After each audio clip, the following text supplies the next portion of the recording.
think I will start the videos like that now. It's kind of a nice introduction into the space we want to enter. I had so much fun making the last video that I wanted to continue the same drawing and just take it a little bit further. Also learned a lot from that, which is what I try to communicate with this video. Sometimes you just have to jump into the water. So just like you just put the pen on the paper, sometimes you just have to start recording. Even though not everything is figured out, the video doesn't necessarily line up. But now I know how to fix that.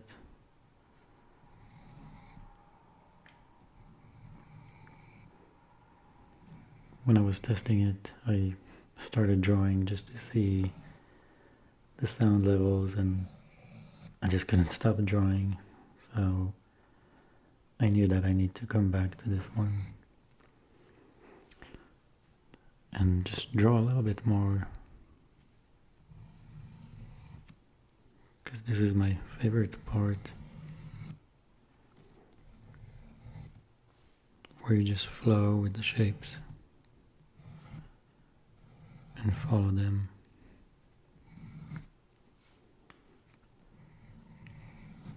The beginning, it seems like they're individual shapes, but as they connect, it becomes a field,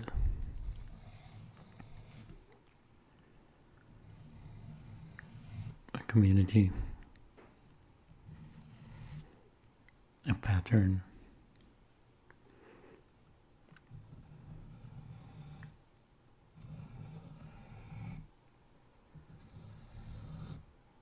That's one of the things that I'm the most grateful for, is being able to see patterns.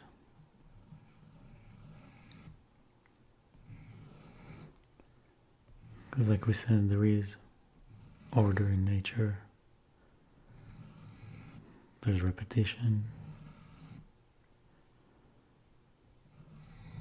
structures, and patterns.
We're catching the sunset again.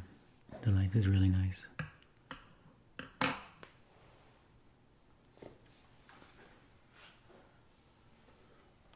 I want to show you the colors.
hope that you can use this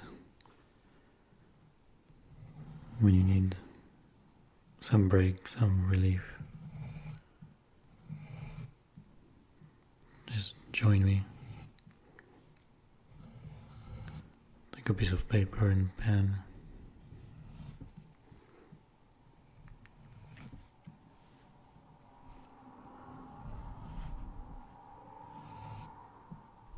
You can hear life outside flying by, but time here has stopped. It only moves when you decide to move it. If you don't add another line, it is frozen in time.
It's the same creative force that creates in nature that is creating here.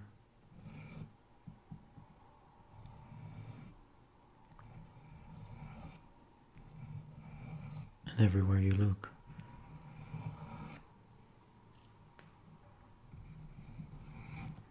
Once you start to see that your thoughts, your worries, your doubts are exactly the same, or maybe even part of that larger being in nature. We think about that creative force as being bigger and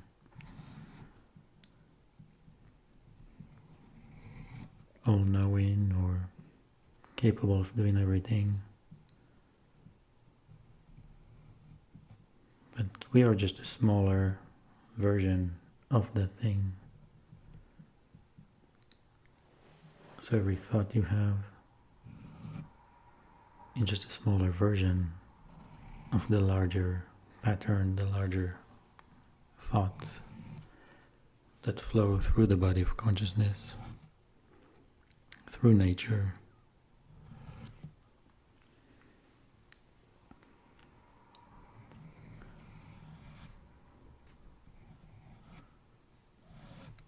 So you are not alone in that.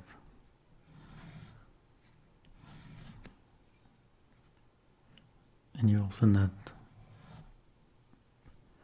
alone in dealing with this.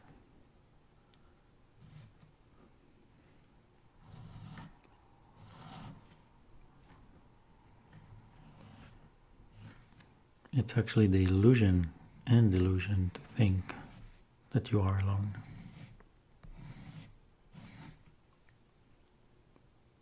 Unless you're floating out in space by yourself, you are very much inside of something. You belong to something.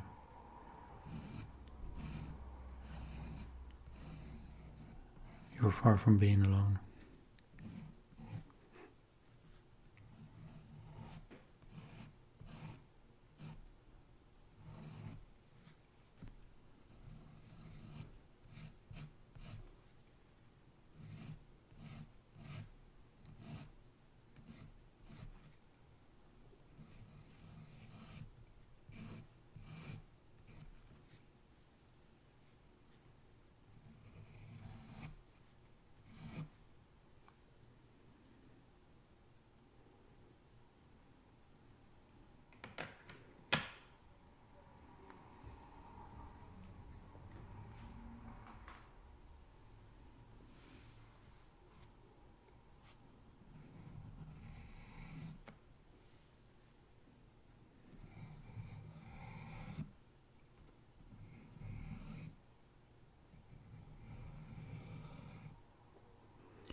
when I'm out in nature, I feel that the animals and plants understand more than we do of how much we are part of them. They're probably looking at us and laughing at our ideas and the thoughts we have about being separated from them or different.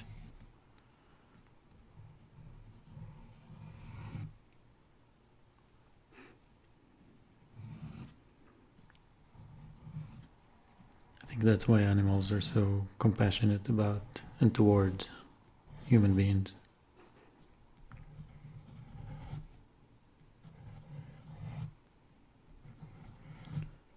They see how much we are feeling disconnected and suffer from it.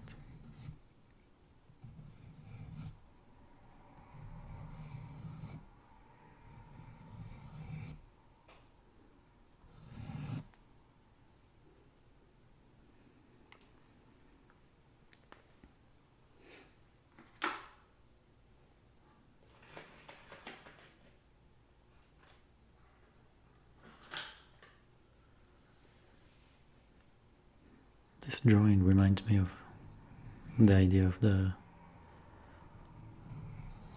burning bush that didn't burn.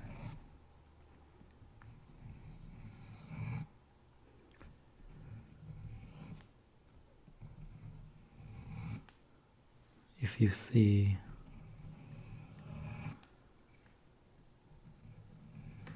the water, the patterns, the spirals, the movement,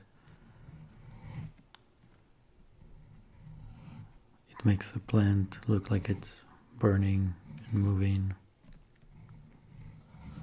but it's actually not on fire. It is the water that you see.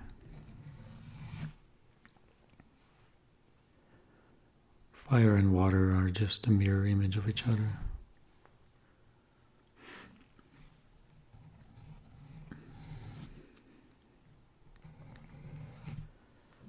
Fire flows up, water flows down. Water creates, fire destroys. They're just mirror images.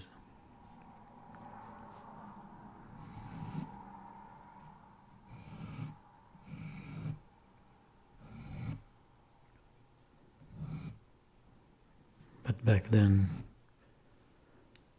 they didn't have the words to explain that or the understanding of what they're looking at. So one would describe it as a burning bush that didn't burn, which means it was on water rather than on fire.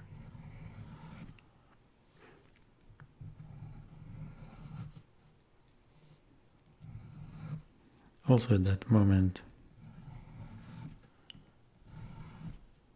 supposedly God reveals itself.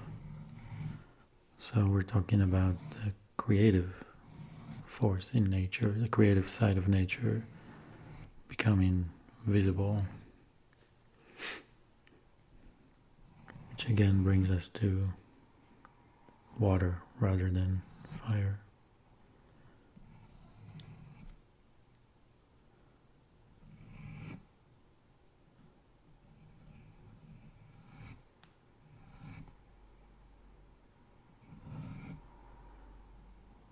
I didn't have any of those thoughts or ideas in my head as I was putting the pen on paper. The only thing I knew that I wanted to do is make this video. But you can see how things happen. A drawing comes about, patterns emerge,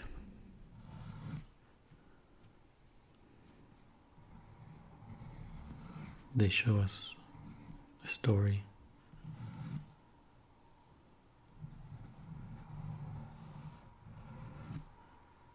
Many times the description of the artwork only comes after the work is done.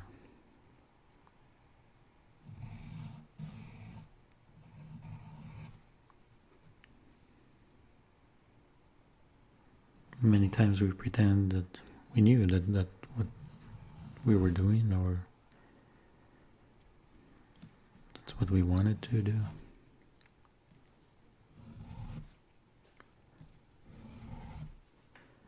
I guess we know it in our bodies beyond words and intuition. But it takes time to materialize those thoughts.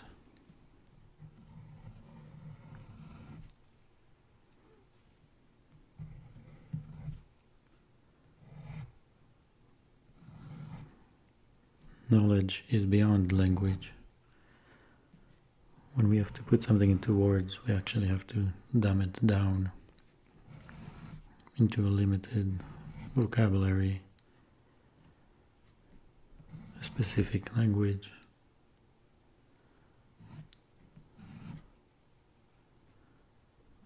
Most ideas that I've seen are far too complex to even try to talk about in language.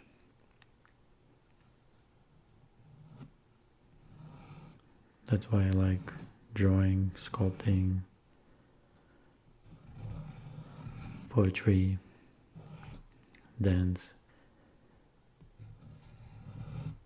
They are languages of consciousness. They are languages that allows you to explain, maybe not explain, maybe show, experience,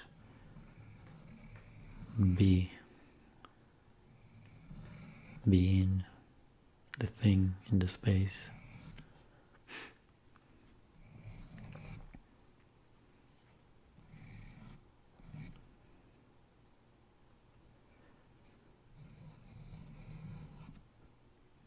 That's why art is important. Art is usually connected to philosophy, to science, to religion, to spirituality, to innovation, technology. Where you're in the art world, you see how most of the things we know started with some small exhibit somewhere, an installation, inspiration, and then it got developed into something bigger. Even if it's a computer, a camera,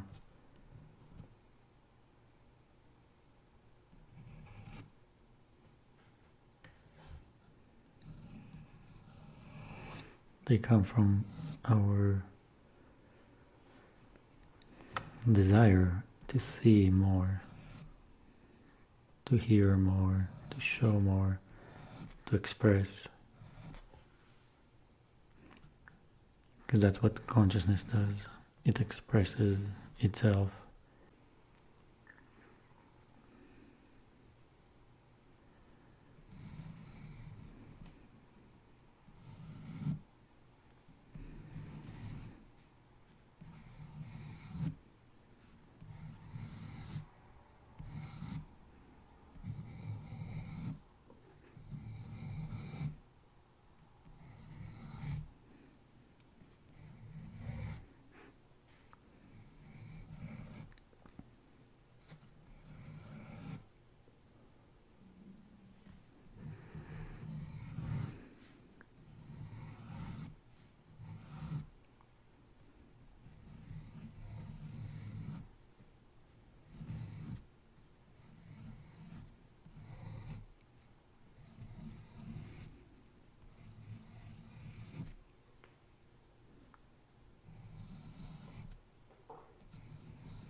We are now mixing the two worlds, the tree and the atmosphere around it, the fire and the water, which makes it look more like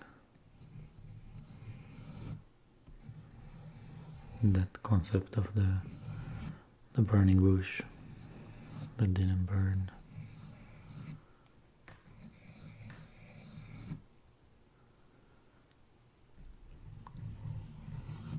It's fun once the drawing reveals itself to you, because then you can carry it and help it go to where it wanted to go.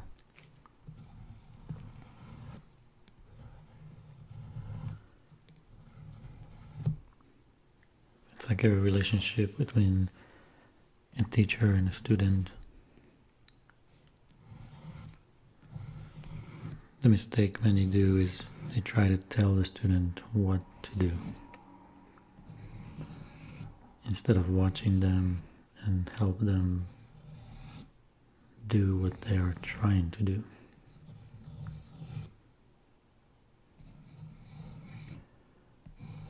Or watching your child and trying to help them become what they want to become or were born with. Instead of trying to push on them what we think they should be or want them to be.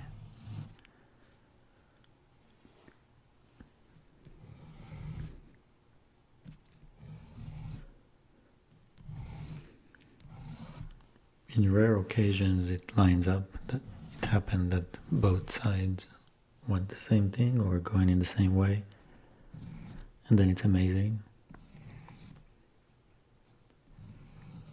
But you just have to be gentle and see where you start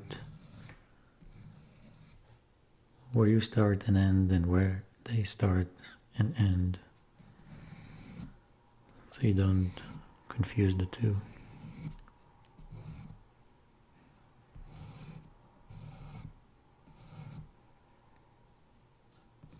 So the drawing is like a newborn. It's literally a blank slate.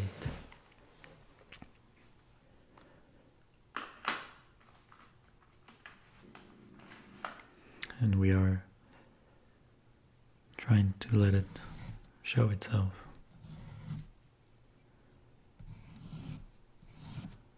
I think it's Michelangelo that said that, the sculpture is already in that stone. You see that big square piece of marble, and the drawing is already there.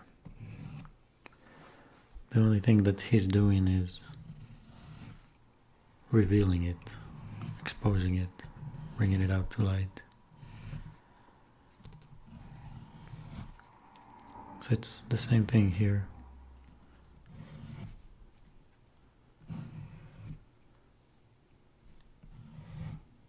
Of course, sometimes you want to make something exact and perfect, a portrait or real life.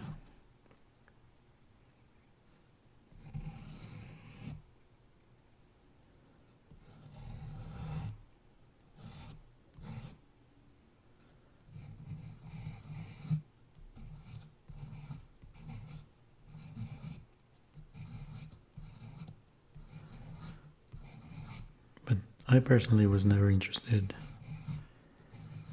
in drawing real life.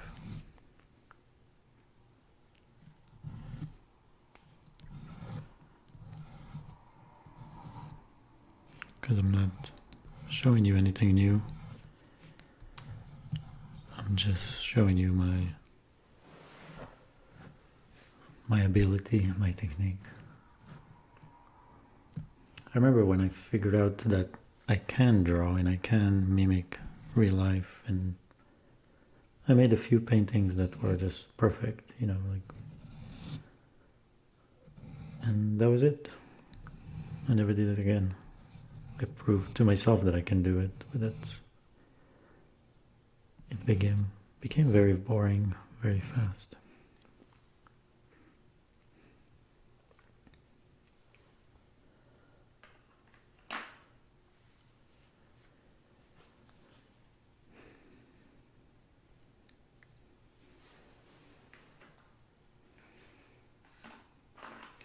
Let's bring some excitement into the mix of colors.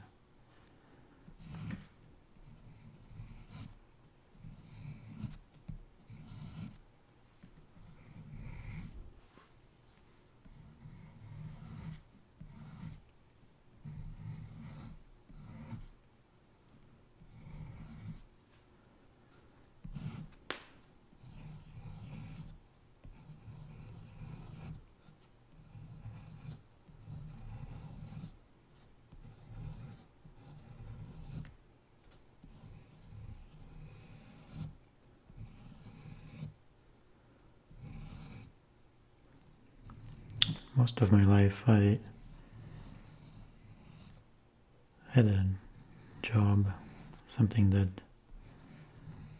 because I've been working full time since I was 14, never took money from anyone, and I always felt free because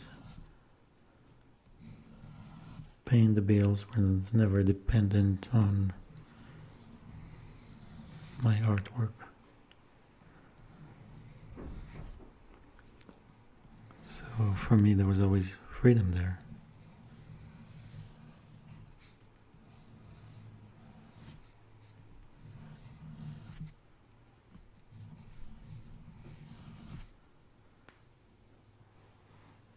So it's not something to feel bad about if you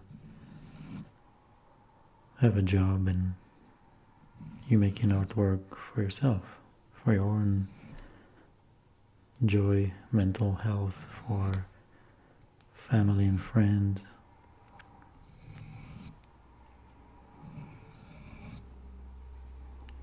Not everything is part of the mainstream, and not everything can be enough to sustain and support you, or maybe can support you but not a family, and maybe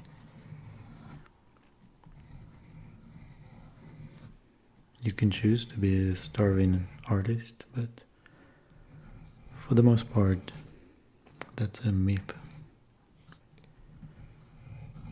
Most starving artists are actually people that can afford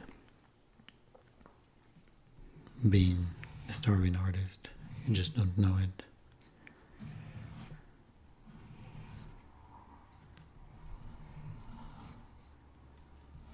So for me, I always worked, and then in my free time I didn't watch TV, I didn't spend time socializing as much. I spent time creating my craft and developing it, and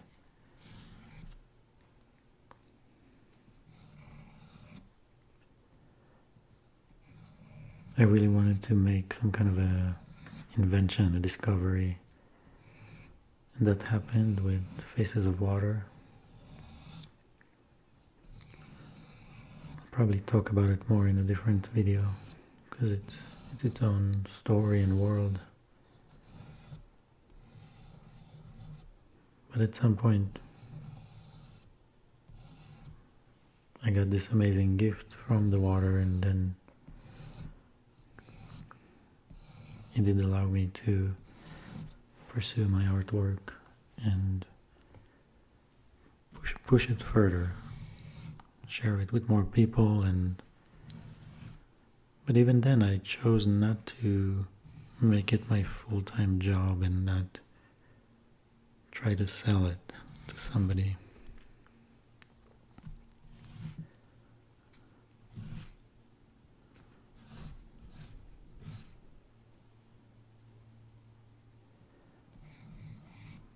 This is fun, the colors.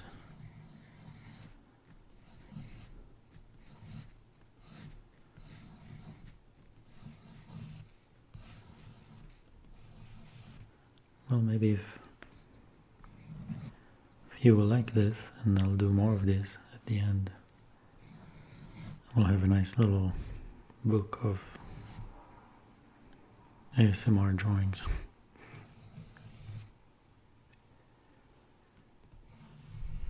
I used to, as a kid, invent like language, some kind of a gibberish language, and just sketch it out.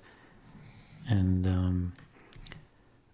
I used to believe that my thoughts were going in there, like I was imprinting my thoughts into those sketches, and so in a way,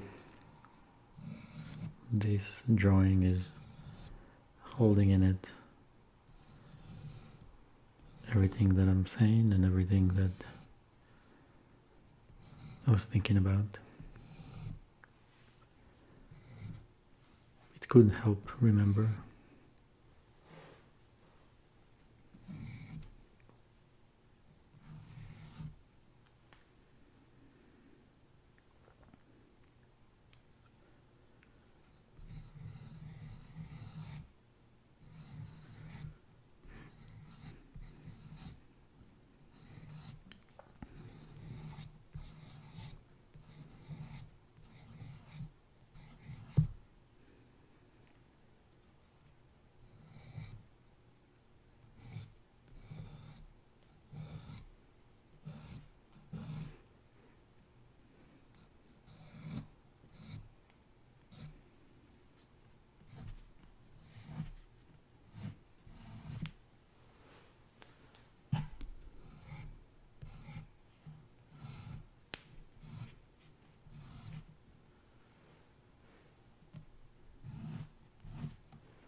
It's interesting to see how our body is basically, well, because it's a dance, your dance is very connected and limited by your body. The joints, the size, the way they can move. It's fun to make very large scale drawings because then you're using different joints, and all the way from your shoulders to your arms to just the whole body. I'll try to make some bigger canvas and bigger drawings.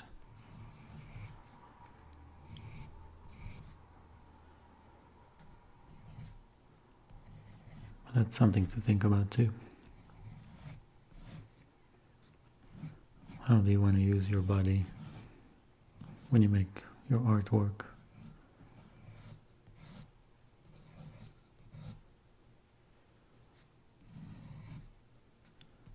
Or how the artwork is using your body?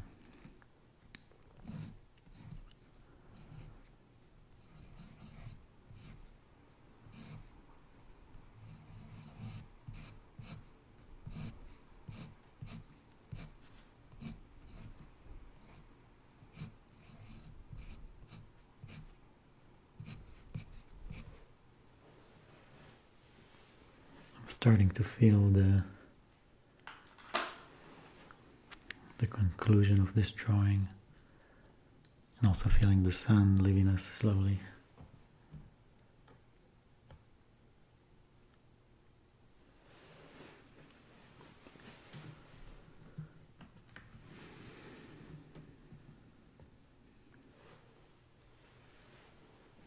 So we can finish here the second part of this drawing, and I will wait for your feedback to know how to continue it from here.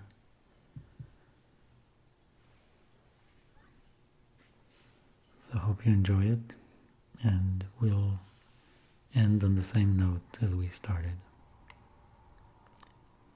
Thank you. Good night.